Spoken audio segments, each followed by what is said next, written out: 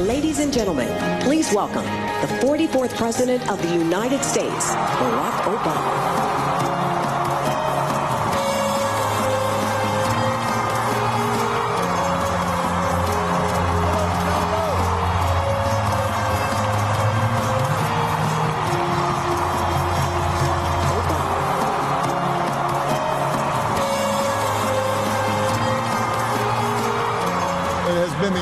My lifetime to be your commander-in-chief, and we all owe you a deep debt of gratitude.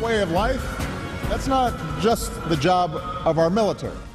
ہماری طرز زندگی کی حفاظت صرف فوج کی ذمہ داری نہیں ہے. جمہوریت خوف میں مبتلا ہو کر جمود کا شکار ہو سکتی ہے.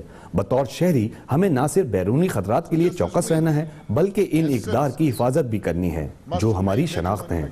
اسی لیے امریکی مسلمانوں سے امتیازی سلوک کے خلاف ہوں. وہ اتنے ہی محب وطن ہیں جتنے ہم ہیں. That's why I reject discrimination against Muslim Americans who are just as patriotic as we are. صدر اوباما نے امریکیوں کو یاد دلایا کہ اقتدار کی پرامن منتقلی امریکی جمہوریت کا حسن ہے اور جلد ان کی جگہ ریپبلکن امیدوار آ جائیں گے. اور وہ ظاہر ہے کہ ڈیموکریٹک پارٹی کے تھے. جس طرح صدر بش نے انہیں پرامن اقتدار منتقل کیا تھا اسی طرح سے اب وہ ڈونلڈ ٹرمپ کو بخوبی اقتدار منتقل کریں گے اور اس کی تیاری انہوں نے کر لی ہے. In 10 days, the world will witness a hallmark of 10 دنوں میں دنیا ہماری جمہوریت کا حسن دیکھے گی. اقتدار کا پرامن انتقال ایک آزادانہ طور پر منتخب صدر سے دوسرے کو. میں نے نو منتخب صدر ٹرمپ سے عہد کیا ہے کہ میری انتظامیہ اس منتقلی کو بخوبی طور پر انجام دے گی جیسے صدر بش نے میرے لیے کیا تھا. یہ ہم سب کی ذمہ داری ہے کہ یہ ممکن بنائے کہ ہماری حکومت آنے والے چیلنجز سے نمٹنے میں ہماری مدد کرے. can help us meet the many challenges we still face. Break. اس دوران آپ نیوز ہیڈ لائنز بھی دیکھیں گے اور پھر ہمارا پروگرام آج کی اہم ترین خبروں اور ان کے تبصرات کے ساتھ جاری رہے گا. عمران خان کے ساتھ ویلکم بیک. آئینی اور قانونی اعتبار سے انتخابات کا سال آئندہ سال ہوگا اور وقت پہ انتخابات ہوئے تو آئندہ سال کے پہلی شش ماہی میں پاکستان میں عام انتخابات ہوں گے. لیکن دلچسپ بات یہ ہے کہ سن 2017 جو انتخابات کے سال سے پہلے کا ایک بڑا فیصلہ کن سال ہے. لگ یہ رہا ہے موجودہ ماحول ایسا ہے کہ جیسے کہ انتخابی مہم کا آغاز ہو چکا ہے. ارلی انتخابی مہم کا آغاز ہو گیا ہے اور یہ آغاز اس انتخابی مہم کو لیڈ کر رہی ہے خود حکومت اور پاکستان مسلم لیگ نون, اور اس کو لیڈ کر رہے ہیں پاکستان مسلم لیگ نون کے سربراہ اور پاکستان کے وزیر اعظم میاں محمد نواز شریف ہے. آپ کو ہر طرف اس کے آثار نظر آئیں گے. مثال کے طور پہ آپ آج کے اخبارات دیکھ لیں. یہ آج کا اخبار ہے جو کہ اس وقت ہمارے سامنے ہے. اس کا پشت کا پورا صفحہ جو ہے وہ یہ منظر پیش کر رہا ہے. اوپر کے آدھے صفحے پر بھی پاکستان مسلم لیگ نون اور حکومت کا اشتہار ہے, اس کی کامیابی کا, اور نیچے کے آدھے صفحے پر بھی ایک نئے پروجیکٹ کا اشتہار ہے جو کہ حکومت نے جاری کیا ہے. یہ پورا صفحہ اس وقت پاکستان کے عوام کو یاد دلا رہا ہے کہ موجودہ دور میں کس طرح سے ترقیاتی کام ہو رہے ہیں اور کیسی چیزیں آگے بڑھ رہی ہیں. یہی نہیں ہے, یہ آج کا اخبار کا اشتہار ہی خالی نہیں ہے بلکہ پورا ماحول اس حوالے سے ایک چارج نظر آتا ہے. صرف اگر گزشتہ 24 گھنٹے ہی دیکھیں تو حکومت نے 7 ترقیاتی مراتی اور فلاحی پروگراموں کا اعلان کیا ہے. وزیر اعظم جناب نواز شریف نے وزیر اعظم نے کل ٹیکسٹائل ایکسپورٹ کے لیے 180 ارب روپے کا پیکج دیا. آج وزیر اعظم نے اسلام آباد کے سرکاری اسکول کے بچوں کے لیے 200 بسوں کا افتتاح کیا.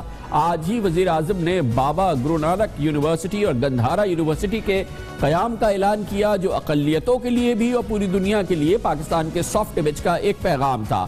آج ہی وزیر اعظم اس پیغام کو لے کے پنجاب کے علاقے کٹاس راج پہنچے جہاں پر انہوں نے واٹر فلٹریشن پلانٹ کا افتتاح کیا. یہ سکھ مذہب کے ماننے والوں کے لیے اس مقام کی بڑی اہمیت ہے. آج ہی وزیر اعلیٰ پنجاب جناب شہباز شریف نے خواتین کے لیے انڈاؤمنٹ فنڈز کی تقریب میں شرکت کی, اور آج ہی وفاقی وزیر جناب احسن اقبال نے سوابی یونیورسٹی کے نئے کیمپس کا افتتاح کیا. وزیر اعظم نواز شریف کی صرف آج کی ہی ایک تقریر ہم آپ کو دکھاتے ہیں. اس میں جو گفتگو ہے اور خاص طور پہ جو حکومتی پیغام ہے اور جو پاکستان کے عوام کو پیغام ہے کہ گزشتہ 4 سالوں میں ان کی حکومت نے کیا دیا, وہ خود ایک ایسا لگتا ہے کہ انتخابی اشتہار ہے. بجلی نہیں آتی تھی جب میں 2013 میں آیا ہوں, آپ جانتے ہیں سارے, اور آج اللہ کے فضل سے اب لوڈ شیڈنگ نہ ہونے کے برابر ہے. پاکستان میں سڑکوں کا جال بچھ رہا ہے, بلوچستان میں سڑکوں کا جال بچھ رہا ہے. اس سال نہیں بلکہ چند مہینوں میں کراچی حیدرآباد کی 6 لین موٹر وے تیار ہو رہی ہے. اگر KPK کے یہاں پہ لوگ بیٹھے ہوئے ہیں تو وہاں پر بھی موٹر وے ہم بنا رہے ہیں. کراچی سے اب لاہور موٹر وے آ رہی ہے.